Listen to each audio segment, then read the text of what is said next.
Hello friends, welcome to my channel Eat Well Feel Good. இன்னைக்கு நம்ம பார்க்க போற ரெசிபி கேரட் சட்னி தான். நம்ம கேரட்டையும் கொத்தமல்லியும் யூஸ் பண்ணி ரொம்பவே சூப்பர் அண்ட் டேஸ்டியான ஒரு சட்னி செய்ய போறோம். வாங்க அதை எப்படி செய்யலாம்னு வீடியோல பார்க்கலாம்.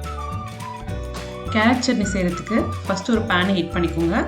அதுல 2 டேபிள்ஸ்பூன் அளவு ஆயில் ஆட் பண்ணிக்கலாம். ஆயில் ஹீட் ஆகட்டும். ஆயில் ஹீட் ஆனதும் அதுல நாம 1 டேபிள்ஸ்பூன் அளவு கடலைப்பருப்பு ஆட் பண்ணிக்கலாம். அடுத்ததான் நம்ம இது கூடவே 1 டேபிள்ஸ்பூன் அளவு உளுத்த பருப்பு ஆட் பண்ணிக்கலாம்.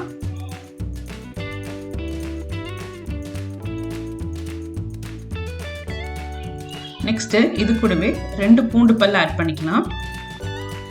கடைசியா இது கூடவே நம்ம 2 வரமிளகாய் ஆட் பண்ணிக்கலாம். இப்போ இது எல்லாத்தையுமே நம்ம நல்லா கோல்டன் ப்ரௌன் ஆகுற வரைக்கும் ஃப்ரை பண்ணி எடுத்துக்கலாம். இதை மீடியம் ஃப்ளேம்லேயே வச்சு நல்லா ஃப்ரை பண்ணி எடுத்துக்கோங்க. உங்களுக்கு அந்த பருப்போட வாசனை நல்லா வர வரைக்கும் நீங்கள் இதை ஃப்ரை பண்ணணும். அப்போ தான் சட்னி நல்லா டேஸ்ட்டாக இருக்கும்.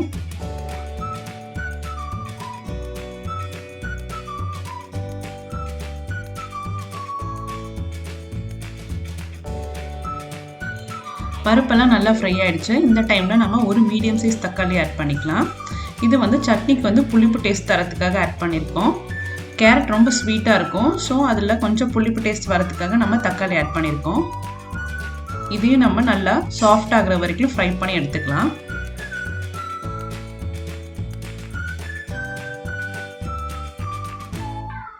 இப்போ நம்மளோட தக்காளி நல்லா சாஃப்டாக வதங்கிடுச்சு. இந்த டைமில் நம்ம 2 மீடியம் சைஸ் கேரட்டை இதில் ஆட் பண்ணிக்கலாம். பெரிய சைஸ் கேரட்டாக இருந்தால் 1 போதும். இந்த கேரட்டையும் நல்லா சாஃப்ட் ஆகிற வரைக்கும் நம்ம ஃப்ரை பண்ணி எடுத்துக்கலாம். உங்களுக்கு ரொம்ப இது வேகணும்னு அவசியம் இல்லை. கையில் அமுக்கி பார்க்கும்போது சாஃப்டாக இருந்தால் போதும். இப்போ கேரட் நல்லா வதங்கிடுச்சு. லாஸ்ட்டாக நம்ம ஒரு கைப்பிடி அளவு கொத்தமல்லி இதில் ஆட் பண்ணிக்கலாம்.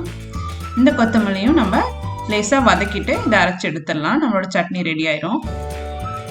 இப்போ இதையும் ஒரு 1 மினிட்க்கு நம்ம வதக்கி எடுத்துக்கலாம்.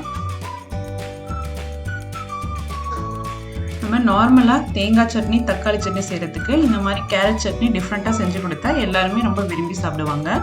இது டேஸ்ட்டும் நல்லா டிஃப்ரெண்ட்டாகவும் இருக்கும். இப்போ பாருங்கள், நம்மளோட கொத்தமல்லியும் நல்லா வதங்கி வந்துருச்சு.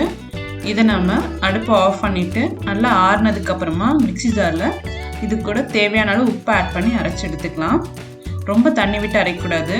நல்லா திக்காக இருந்தால் தான் இந்த சட்னி நல்லாயிருக்கும். ஸோ கொஞ்சமாக தண்ணி ஊற்றி அரைச்சிக்கோங்க. பாருங்கள், சட்னி நான் அரைச்சி எடுத்துட்டேன். இதில் நம்ம கடுகு, கடலைப்பருப்பு, உளுத்தம்பருப்பு, கொஞ்சம் கருவேப்பிலை போட்டு நீங்கள் தாளித்து இதில் கொட்டிக்கோங்க.